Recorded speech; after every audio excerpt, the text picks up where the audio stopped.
ప్రధానమంత్రి నరేంద్ర మోడీ కేబినెట్ భేటీ నిర్వహిస్తున్నారు. భారత్పై సుంకాలు భారీగా పెంచుతూ పోతున్న మోడీని కట్టడి చేసే వ్యూహాల్లో భాగంగా మోడీ కేబినెట్ కీలక నిర్ణయాలు తీసుకున్నట్లు తెలుస్తోంది. ఈ నెలలోనే మోడీ చైనా పర్యటన ఖరారవ్వడం, మరికొన్ని నెలల్లో రష్యా అధ్యక్షుడు పుతిన్ ఇండియాలో పర్యటించనుండడం వంటి అంతర్జాతీయ పరిణామాలు రాజకీయ వాణిజ్య రంగాల్లో కీలక మార్పులకు నాందిగా విశ్లేషకులు భావిస్తున్నారు. రాఖీ సందర్భంగా మహిళలకు తీపి కబురు అందించేందుకు ఉజ్వల్ గ్యాస్ కలెక్షన్ల రాయితీని పెంచే అవకాశాలు ఉన్నట్లు తెలుస్తోంది.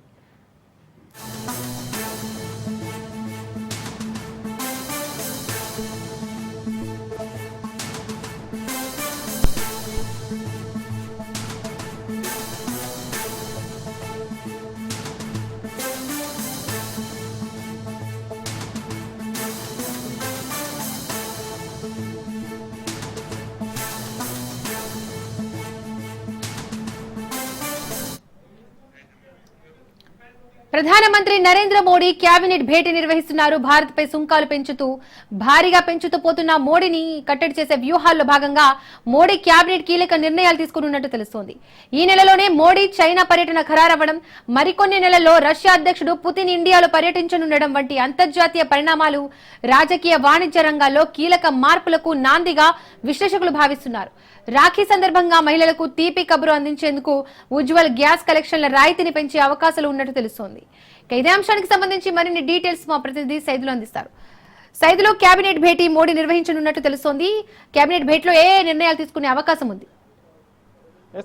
అత్యవసర కేబినెట్ సమావేశం ప్రధాని నరేంద్ర మోడీ ఆధ్వర్యంలో కొనసాగుతుంది. అయితే ఈ యొక్క కేబినెట్ సమావేశం అత్యవసరంగా ఎందుకు ఏర్పాటు చేయాల్సి వచ్చిందంటే, ముఖ్యంగా ఈ యొక్క భారత్కి సంబంధించి అమెరికా విధించినటువంటి సుంకాలు ఏదైతే ఉన్నాయో దానిపైన దేనిపైన ప్రభావం పడే అవకాశం ఉంది ముఖ్యంగా అనే దానిపైన కూడా చర్చిస్తున్నారు. ఎందుకంటే ఇప్పటికే 25% సుంకాలు విధిస్తున్నట్టుగా కూడా గతంలో ప్రధాని మన అమెరికా అధ్యక్షుడు డొనాల్డ్ ట్రంప్ ప్రకటన చేశారు. కాబట్టి అది నిన్నటి నుంచి అమల్లోకి వస్తుంది. ఇక మిగిలిన 25% ఏదైతే ఉందో అది ఆగస్టు 27 నుంచి కూడా అమల్లోకి రానుంది. సో భారత్ పైన విధించినటువంటి సుంకాలకు సంబంధించి ఇక 50% సుంకాలు అమెరికా విధించడంతో దాని ప్రభావం ఏ విధంగా ఉండబోతుంది, ఏంటి, దాన్ని ఎలా ఎదుర్కోవాలన్న దానిపైన కూడా అత్యవసర కేబినెట్ సమావేశం ప్రధాని నరేంద్ర మోడీ ఆధ్వర్యంలో ఢిల్లీలో కొనసాగుతుంది. ఇదే అంశంపైన కూడా చర్చించే అవకాశం కనిపిస్తుంది. ప్రధాని మోడీ ఆధ్వర్యంలో ఇప్పుడు నడుస్తున్నటువంటి కేబినెట్ సమావేశంలో అమెరికా అధ్యక్షుడు డొనాల్డ్ ట్రంప్ విధించినటువంటి 50% సుంకాలకు సంబంధించి భయపడాల్సిన అవసరం లేదు, దాంతోపాటు ఆందోళన చెందాల్సిన అవసరం లేదు. ఎందుకంటే రైతుల ప్రయోజనాలే ముఖ్యంగా భారత్ ముందుకెళ్తుంది కాబట్టి అందుకు ఆందోళన చెందాల్సిన అవసరం లేదని చెప్పేసి కూడా ఒక నిర్ణయానికి రాబోతున్నట్టు కూడా తెలుస్తుంది. దాంతోపాటుగా ఇప్పటికే మన భారత్ ప్రధాని నరేంద్ర మోడీ చైనా పర్యటన దాదాపుగా ఖరారైంది. దాని తర్వాత రష్యా అధ్యక్షుడు పుతిన్ కూడా భారత్లో పర్యటించినారు. కాబట్టి ఒకవేళ రష్యా అధ్యక్షుడు పుతిన్ భారత్లో పర్యటిస్తే తర్వాత అమెరికా అధ్యక్షుడు డొనాల్డ్ ట్రంప్ ఎటువంటి వైఖరి ఆయన కనబరిచే అవకాశం ఉంటుంది, ఏంటి అనే దానిపైన కూడా ఈ కేబినెట్ సమావేశంలో చర్చకు వస్తుంది. దాంతోపాటుగా ఇప్పటికే మనం రష్యా నుంచి చమురు దిగుమతి పెద్ద ఎత్తున చేసుకుంటున్నాం. కాబట్టి ఇది మనకి భారత్ పైన ప్రధానంగా అమెరికా ఒత్తిడి తీసుకొస్తుంది. కాబట్టి ఇప్పుడు దానిపైన కూడా ఒక నిర్ణయం అంటే కేబినెట్లో ఇది అంశంపైన చర్చ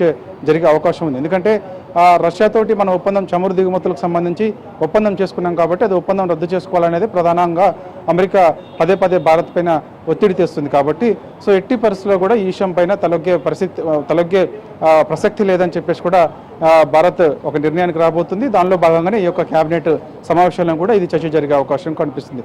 దాంతోపాటుగా రాఖీ పండుగ వస్తుంది. కాబట్టి మహిళలకు ఒక తీపి కబురు కూడా ప్రకటన చేయాలని చెప్పేసి కూడా భారత్ మనకి ప్రధాని నరేంద్ర మోడీ ఆధ్వర్యంలో ఈ కేబినెట్ సమావేశంలో ఒక నిర్ణయం తీసుకోబోతుంది. ముఖ్యంగా మహిళలందరికీ కూడా ఈ యొక్క ఉజ్వల యోజన గ్యాస్ కనెక్షన్ల సబ్సిడీ ఏదైతే ఉందో ఆ సబ్సిడీ అవసరమైతే పెంచే యోజనలో మన ప్రధాని నరేంద్ర మోడీ ఆలోచన చేస్తున్నారు. కాబట్టి అందుకు ఈ కేబినెట్ సమావేశంలో కూడా ఈ యొక్క ఉజ్వల్ యోజన గ్యాస్ కనెక్షన్లకు సంబంధించి ఈ రాయితీ పైన కూడా కేబినెట్లో చర్చించే అవకాశం అయితే కనిపిస్తుంది. దాని తర్వాత మనకి ప్రధానంగా ఇప్పుడు అమెరికా విధించినటువంటి యొక్క టారిఫ్ 50% ఏదైతే ఉందో దానికి సంబంధించి ఎటువంటి ప్రభావం ఎక్కువగా దేనిపైన పడుతుంది అనేది ప్రధానంగా చర్చ అనమాట.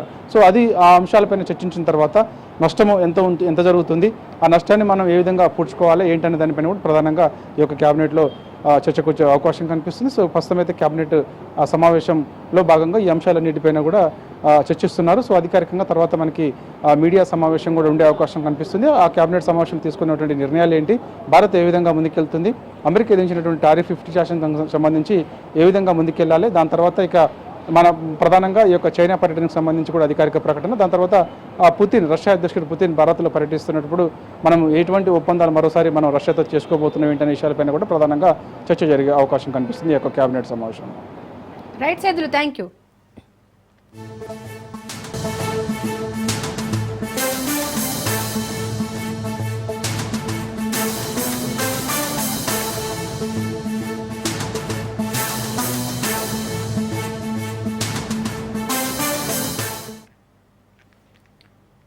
సంచలనంగా మారిన సృష్టి ఫర్టిలిటీ కేసులో అరెస్టుల పర్వం కొనసాగుతోంది. విశాఖలో మరో 3 మధ్యవర్తులను పోలీసులు అరెస్ట్ చేశారు. విశాఖ కేంద్రంగా నవజాత శిశువుల విక్రయాలు జరిగినట్లు అధికారులు గుర్తించారు. విజయ్, సరోజ, రత్నాలను పోలీసులు అదుపులోకి తీసుకున్నారు. ఇప్పటికే విశాఖకు చెందిన 6గురిని అరెస్టు చేశారు పోలీసులు. విశాఖలో మరికొన్ని అరెస్టులు జరిగే అవకాశం ఉన్నట్టు తెలుస్తోంది.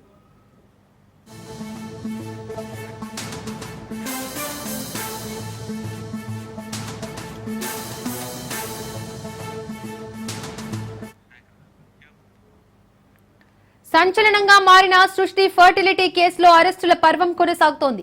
విశాఖలో మరో 3 మధ్యవర్తులను పోలీసులు అరెస్ట్ చేశారు. విశాఖ కేంద్రంగా నవజాత శిశువుల విక్రయాలు జరిగినట్లు అధికారులు గుర్తించారు. విజయ్, సరోజ, రత్నాలను పోలీసులు అదుపులోకి తీసుకున్నారు. ఇప్పటికే విశాఖకు చెందిన 6గురిని అరెస్ట్ చేశారు పోలీసులు. విశాఖలో మరికొన్ని అరెస్టులు జరిగే అవకాశం ఉంది.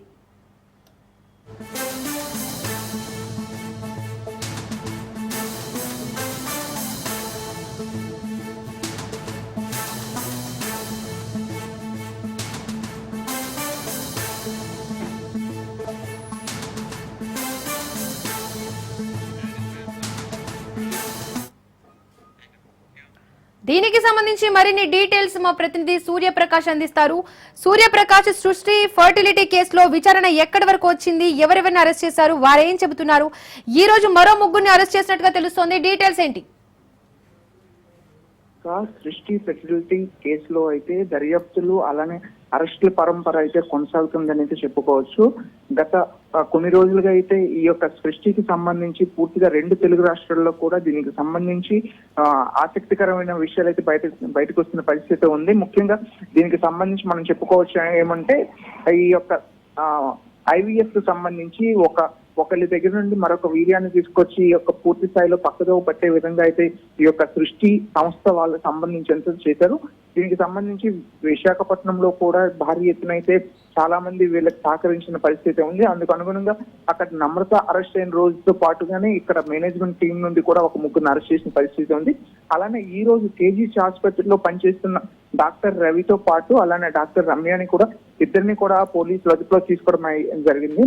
ఇలానే వీళ్ళకి విక్రయించడానికి ఎవరైతే నిత్యం మధ్యవర్తిత్వం వహిస్తుంటారో వాళ్ళని కూడా ప్రస్తుతం హైదరాబాద్ పోలీసులు అయితే విశాఖలో అయితే అదుపులోకి తీసుకున్న పరిస్థితి ఉంది. ముఖ్యంగా విజయ్, సరోజ, రత్నాలు అనేవాళ్ళు వీళ్ళు 3 కూడా వీళ్ళకి హైదరాబాద్ లో ఉన్న ఆ సృష్టి హాస్పిటల్ కి ఇక్కడ విశాఖపట్నం KGH హాస్పిటల్లో ఉన్న వాళ్ళకి మధ్యత్వం వహిస్తూ నిత్యం వీళ్ళకి సహకరించడం అలానే పక్కదోవ పట్టించే విధంగా ప్రజలను ఎవరైతే ఈ యొక్క IVF కోసం వస్తుంటారో వాళ్ళని పక్కదోవ పట్టించి వీళ్ళ 3 కూడా అధిక మొత్తంలో సొమ్ములు కూడా వసూలు చేసిన పరిస్థితి ఉంది. దీనికి సంబంధించి ఇప్పటికే విశాఖ నుండి 6గురిని అయితే అరెస్ట్ చేశారు హైదరాబాద్ పోలీసులు. మరింత మంది అయితే దీనికి సంబంధించి సహకరించిన వాళ్ళు చాలా మంది ఉన్నారని అయితే దాదాపు వాళ్ళ దర్యాప్తులో ఉందని వాళ్ళందరినీ కూడా అధికారంలోకి తీసుకొని వాళ్ళని విచారిస్తామన్న విషయాన్ని కూడా తెలియజేస్తున్నారు. హైదరాబాద్ పోలీసులకి విశాఖ పోలీసులు కూడా సహకరించేందుకు గతంలోనే ఎప్పుడైతే ఈ సృష్టి అరెస్ట్ జరిగిందో అప్పటి నుండే లేఖ రాసి వాళ్ళైతే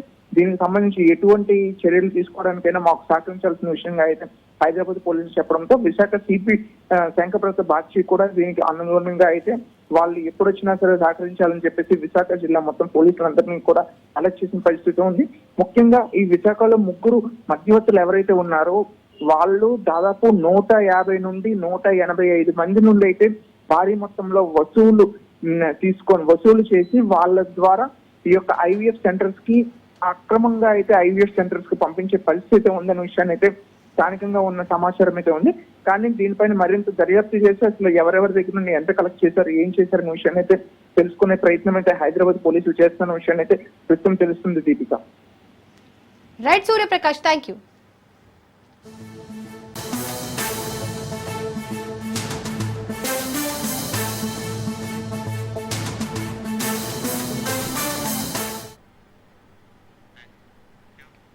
కాంగ్రెస్ అగ్రనేత రాహుల్ గాంధీ చేసిన ఓటర్ల జాబితా అక్రమాల ఆరోపణలపై భారత ఎన్నికల సంఘం తీవ్రంగా స్పందించింది. రాహుల్ విశ్లేషణను అర్థం పర్థం లేనిదిగా అభివర్ణించింది ఈసీ. ఆయన తన ఆరోపణలకు కట్టుబడి ఉంటే ప్రమాణపూర్వకంగా ఫిర్యాదు చేయాలని, లేని పక్షంలో దేశానికి క్షమాపణ చెప్పాలని శుక్రవారం సవాల్ విసిరింది.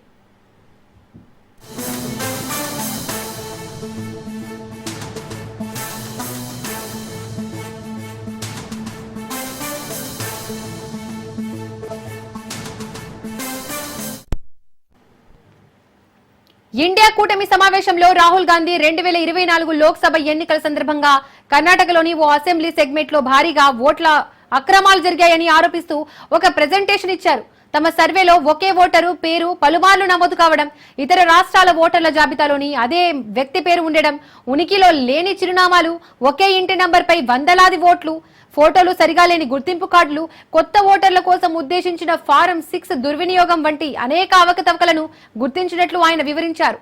అంతేకాకుండా అధికార బీజేపీకి ప్రయోజనం చేకూర్చేలా ఎన్నికల సంఘం ఎన్నికల షెడ్యూల్ ను రూపొందించిందని, డిజిటల్ ఓటర్ల జాబితాను తమకు ఇవ్వడానికి నిరాకరించిందని రాహుల్ ఆరోపించారు.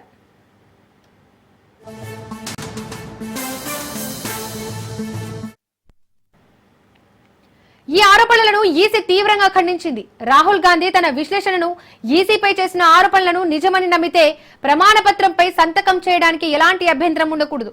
ఒకవేళ ఆయన సంతకం చేయకపోతే ఆయన తన విశ్లేషణను నమ్మడం లేదని స్పష్టమవుతోంది. ఆ పక్షంలో ఆయన దేశానికి క్షమాపణ చెప్పాలి. ఆయన ముందు ఈ 2 మార్గాలున్నాయని ఈసీ వర్గాలు స్పష్టం చేశాయి.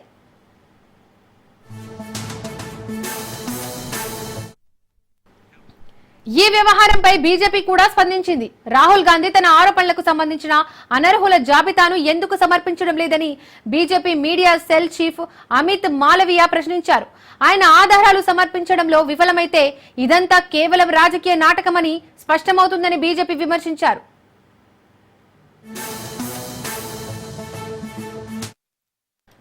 ఇక దీనికి సంబంధించి మరిన్ని డీటెయిల్స్ మా ప్రతినిధి రాజు అందిస్తారు. రాజు, దీపిక, లోక్సభ ప్రతిపక్ష నేత కాంగ్రెస్ పార్టీ అగ్రనేత రాహుల్ గాంధీ నిన్న ఏవైతే పవర్ పాయింట్ ప్రజెంటేషన్ ద్వారా ఎన్నికల సంఘానికి సంబంధించి వివిధ రాష్ట్రాలలో ఏ విధంగానైతే ఓట్ల తొలగింపు, అదే విధంగా ఇతర ఏవైతే అక్రమాలు జరిగాయని చెప్పేసి కూడా ఆయన పవర్ పాయింట్ ప్రజెంటేషన్ ద్వారా ఏదైతే చెప్పడం జరిగిందో దానిని తీవ్రంగా ఖండిస్తూ ఎలక్షన్ కమిషన్ తాజాగా అయితే రాహుల్ గాంధీని ఇవన్నిటినీ కూడా ఏదైతే ఆయన చెప్తా ఉన్నారో అవన్నిటినీ కూడా ఆధారాలు సమర్పించాలని చెప్పి కూడా ఎన్నికల సంఘం సవాల్ విసిరింది. దీనికి సంబంధించి ఏదైతే రాహుల్ గాంధీ చెప్పడం జరిగిందో అవన్నీ కూడా అఫిడవిట్ రూపంలో సంతకం చేసి ఇచ్చే ధైర్యం ఉందా అన్నట్టుగా కూడా ఎన్నికల సంఘం అయితే ప్రశ్నించడం జరిగింది.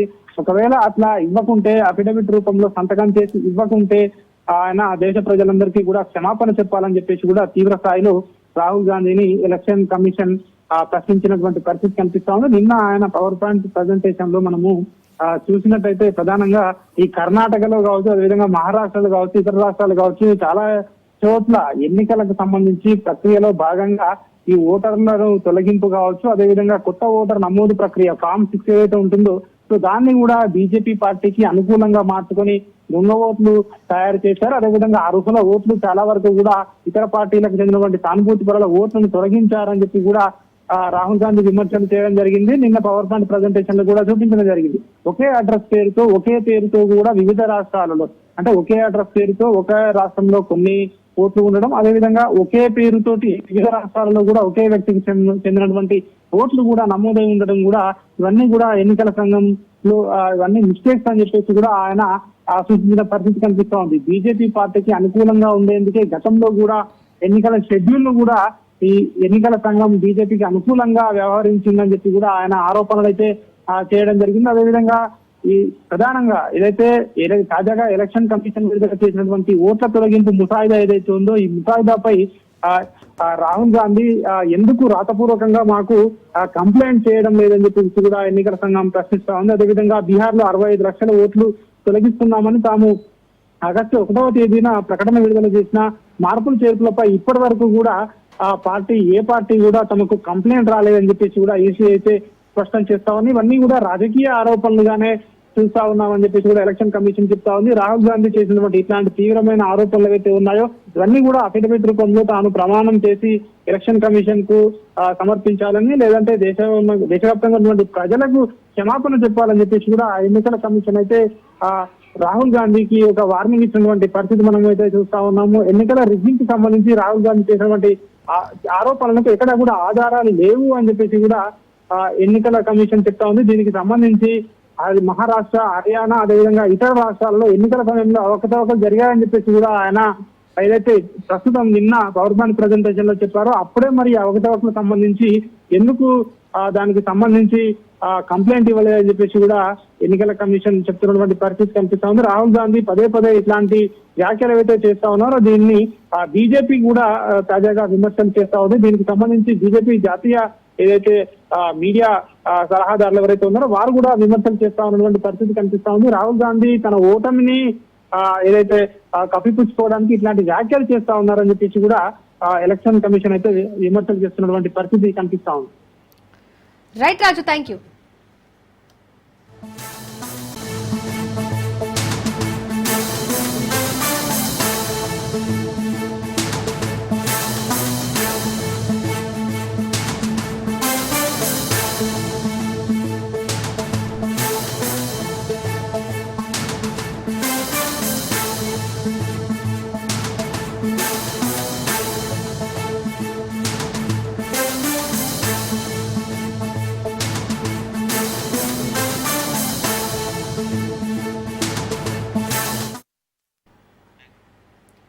పార్టీ మారిన ఎమ్మెల్సీలపై చర్యలకు సిద్ధమన్న బీఆర్ఎస్ ఎమ్మెల్సీపై చర్యలు తీసుకోవాలని సుప్రీంను ఆశ్రయించిన బీఆర్ఎస్ ఇప్పటికే పార్టీ ఫిరాయించిన ఎమ్మెల్యేలపై చర్యలు తీసుకోవాలని సుప్రీంకోర్టు ఆదేశం. సుప్రీంకోర్టులో పిటిషన్ దాఖలు చేయనున్న కేటీఆర్. ఇప్పటికే ఢిల్లీ వెళ్లిన కేటీఆర్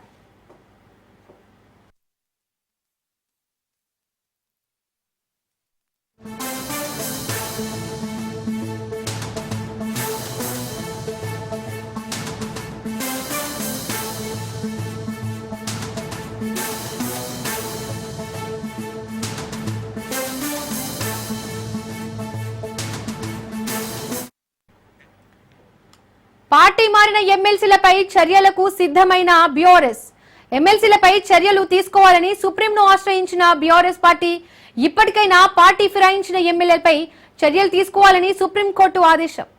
సుప్రీంకోర్టులో పిటిషన్ దాఖలు వేయనున్న కేటీఆర్. ఇప్పటికే ఢిల్లీ వెళ్లిన కేటీఆర్ ఇదే అంశానికి సంబంధించి మరిన్ని డీటెయిల్స్ మా ప్రతినిధి సైదులు అందిస్తారు. సైదులు,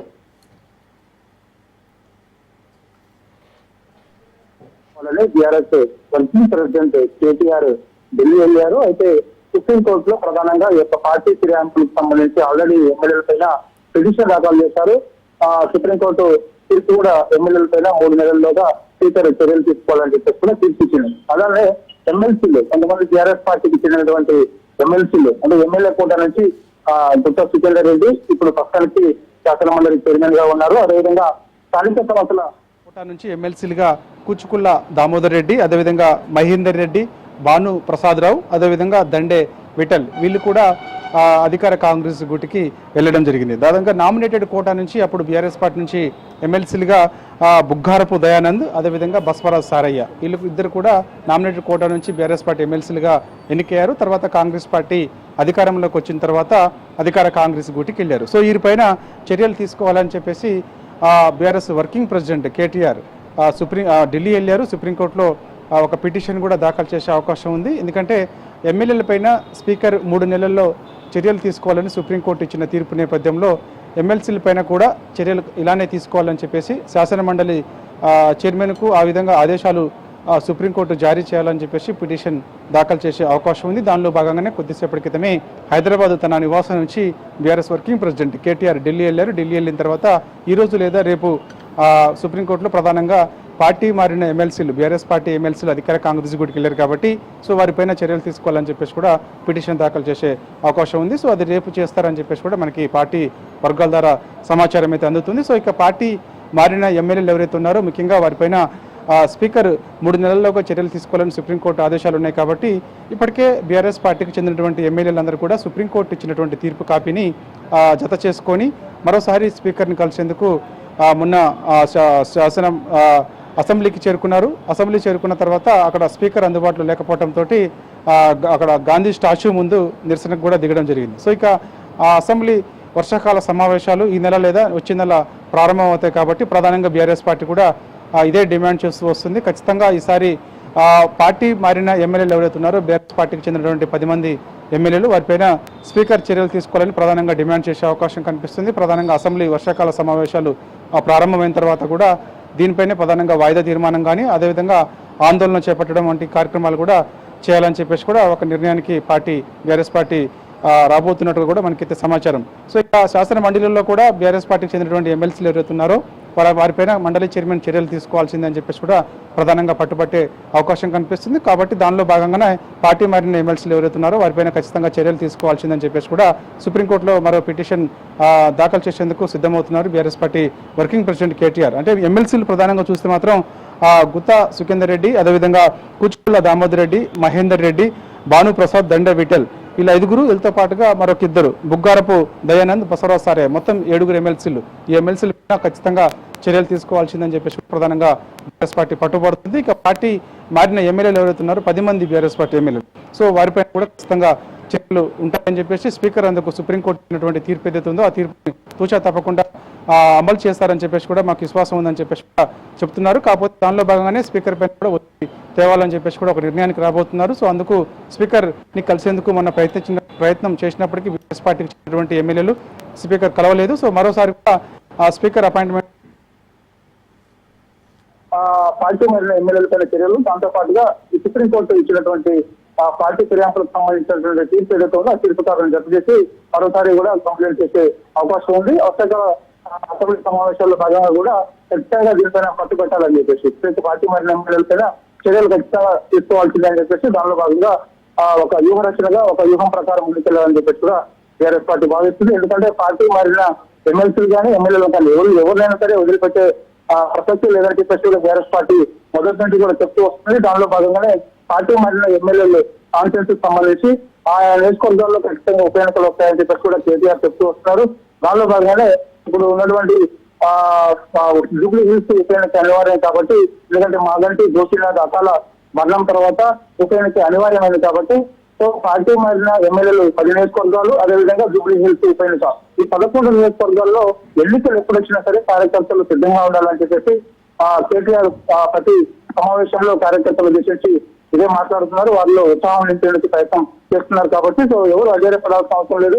ఖచ్చితంగా పార్టీ మారిన ఎమ్మెల్యేల పైన చర్యలు ఉంటాయి, అదేవిధంగా ఎమ్మెల్సీల పైన కూడా చర్యలు ఉంటాయి. దానిలో భాగంగానే సుప్రీంకోర్టులో మరో పిటిషన్ కూడా ఎమ్మెల్సీల పైన చర్యలు తీసుకోవాలని చెప్పేసి ఆ విధంగా మండలి తీర్మానంతో సుప్రీంకోర్టు కూడా ఒక సూచన కూడా చేయాలని చెప్పేసి ఎట్లానైతే 3 నెలల్లో స్పీకర్ పార్టీ మారిన ఎమ్మెల్యేల పైన చర్యలు తీసుకోవాలని చెప్పేసి తీర్పు చేయడం వచ్చిందో సో అదేవిధంగా మండలిలో కూడా మండలి తీర్మానం ఎమ్మెల్సీల పైన చర్యలు తీసుకునేలాగా తీర్పు ఆ విధంగా పిటిషన్ దాఖలు చేసి సుప్రీంకోర్టు నుంచి కూడా ఒక తీర్పు వచ్చిన తర్వాత ఆ జత కాపీని మరోసారి మండలి చైర్మన్ విజయ్ కలిసి పార్టీ మారిన ఎమ్మెల్సీ పైన చర్యలు తీసుకునేలాగా కృషి చేస్తాం. ఎట్టి పరిస్థితులు కూడా ఇటు ఎమ్మెల్యేలు కానీ అదేవిధంగా ఎమ్మెల్సీలు కానీ ఎవరిని కూడా వదిలిపెట్టే ప్రసక్తి లేదని చెప్పి బీఆర్ఎస్ పార్టీ భావిస్తుంది. దానిలో భాగంగానే కొద్దిసేపటికమే BRS party working president KTR Delhi. Right Saidulu, thank you. ఏపీలో ఏసీబీ అధికారులకు భారీ తిమ్మంగళం చిక్కింది. విజయవాడలో లంచం తీసుకుంటూ గిరిజన సంక్షేమ శాఖ ఈఎన్సీ అబ్బవరపు శ్రీనివాస్ ఏసీబీ అధికారులకు చిక్కారు. ఏకలవ్య మోడల్ రెసిడెన్షియల్ స్కూళ్ల బిల్లులు చెల్లించేందుకు శ్రీనివాస్ భారీగా లంచం డిమాండ్ చేశారు. గుత్తేదారు కృష్ణందారు ఈఎన్సీకి 25 లక్షల రూపాయలు చెల్లించారు. మరో 25 లక్షల రూపాయలు డిమాండ్ చేయడంతో కృష్ణంరాజు ఏసీబీని ఆశ్రయించారు. ఏసీబీ అధికారులు వలపన్ని ఈఎన్సీ శ్రీనివాస్ ను పట్టుకున్నారు.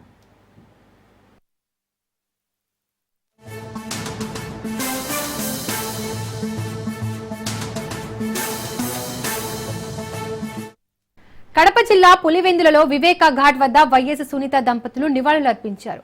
వివేక హత్య కేసులో నిందితులంతా యథేచ్ఛగా బయట తిరుగుతున్నారని వైఎస్ సునీత విమర్శించారు. వాయిదాలకు నిందితులతో పాటు నేను కోర్టుకు హాజరవుతున్నానని అన్నారు. శిక్ష నిందితులకా నాకా అర్థం కావట్లేదని వైఎస్ సునీత అన్నారు. ఇంకా ఎన్నేళ్లు న్యాయ పోరాటం చేయాలో అర్థం కావట్లేదన్నారు. దర్యాప్తు పూర్తయిందని సుప్రీంకోర్టుకు సిబిఐ తెలిపిందన్నారు. దర్యాప్తు అసంపూర్తిగా ఉందని సుప్రీంకోర్టులో పిటిషన్ వేశామన్నారు. న్యాయం జరుగుతుందని ఆశిస్తున్నానని అన్నారు.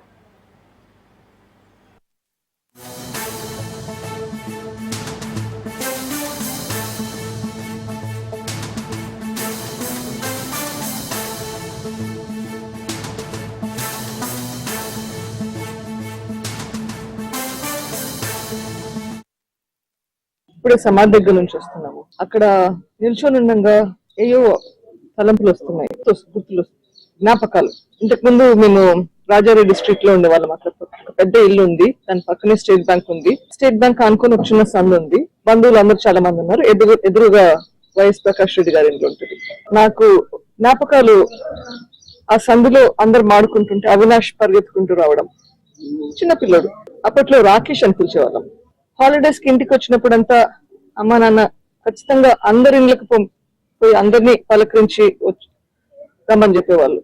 సో పిల్లలు ఉన్నా లేకపోయినా నేను ఒకదానైనా సరే అందరి ఇళ్ళకి పోయి అందరినీ పలకరించి వచ్చేదాన్ని. బట్ పిల్లలు ఉంటే సమ్మర్ లో అందరం కలిసి ఆడుకునే వాళ్ళ మా వీధిలో. కొన్నిసార్లు నాన్నని మర్డర్ చేశాక ఎప్పుడైతే అవినాష్ నాకు లెటర్ తీసుకొచ్చాడో, ఆదినారాయణ రెడ్డి, సతీష్ రెడ్డి, బీటెక్ రవి వీళ్ళందరూ నాన్న హత్యకు కారణమని లెటర్ తీసుకొచ్చారు.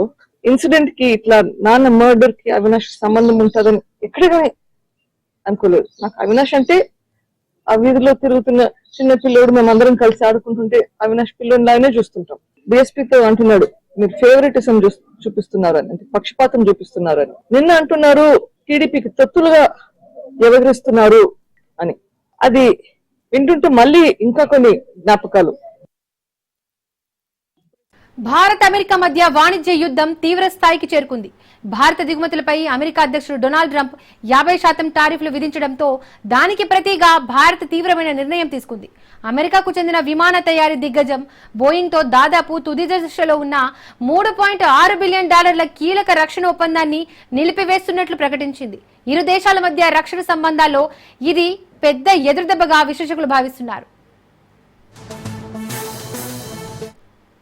భారత నౌకాదళం కోసం 6 అధునాతన P-8A పొసైడాన్ విమానాలను బోయింగ్ నుండి కొనుగోలు చేసేందుకు ఈ ఒప్పందం కుదిరింది. సముద్రంపై సుదూర నిఘా, జలాంతర్గాములను గుర్తించి ధ్వంసం చేయగల సామర్థ్యం ఈ విమానాల ప్రత్యేకత. వాస్తవానికి 2014లో ఈ ఒప్పందం విలువ $2.42 బిలియన్ ఉండేది. కానీ ద్రవ్యోల్బణం, సరఫరా గొలుసులో అంతరాయాలు, తాజాగా విడి భాగాలపై అమెరికా విధించిన 25% సుంకాల కారణంగా దీని ధర $3.6 బిలియన్ పెరిగిపోయింది. ప్రాజెక్టు వ్యయం దాదాపు 50% పెరగడంతో భారత్ ఈ కొనుగోలుపై పునరాలోచనలో పడింది.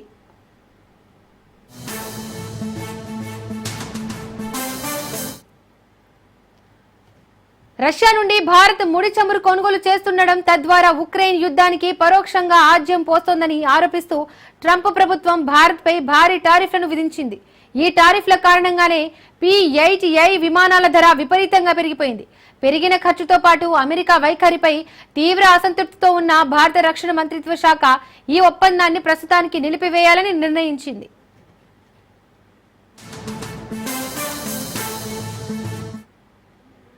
ఈ నిర్ణయం బోయింగ్ సంస్థకు భారీ నష్టాన్ని కలిగించనుంది. భారత్ లో బోయింగ్ సంస్థకు సుమారు 5,000 మంది ఉద్యోగులు ఉండడంతో పాటు ఏటా $1.7 బిలియన్ మేర భారత ఆర్థిక వ్యవస్థకు తోడ్పాటు అందిస్తోంది. మరోవైపు హిందూ మహాసముద్రంలో చైనా కార్యకలాపాలు పెరుగుతున్న నేపథ్యంలో ఈ విమానాల అవసరం భారత నౌకాదళానికి ఎంతో ఉంది. ఇప్పటికే భారత్ వద్ద 12 P-8A విమానాలు ఉన్నాయి.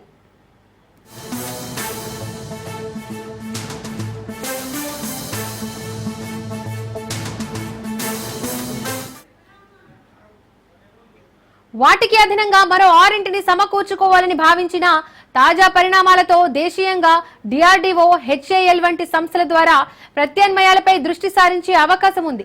ప్రస్తుతానికి ఈ ఒప్పందం రద్దు కానప్పటికీ టారిఫ్ వివాదం పరిష్కారం అయ్యే వరకు నిరవధికంగా నిలిచిపోయే సూచనలు కనిపిస్తున్నాయి.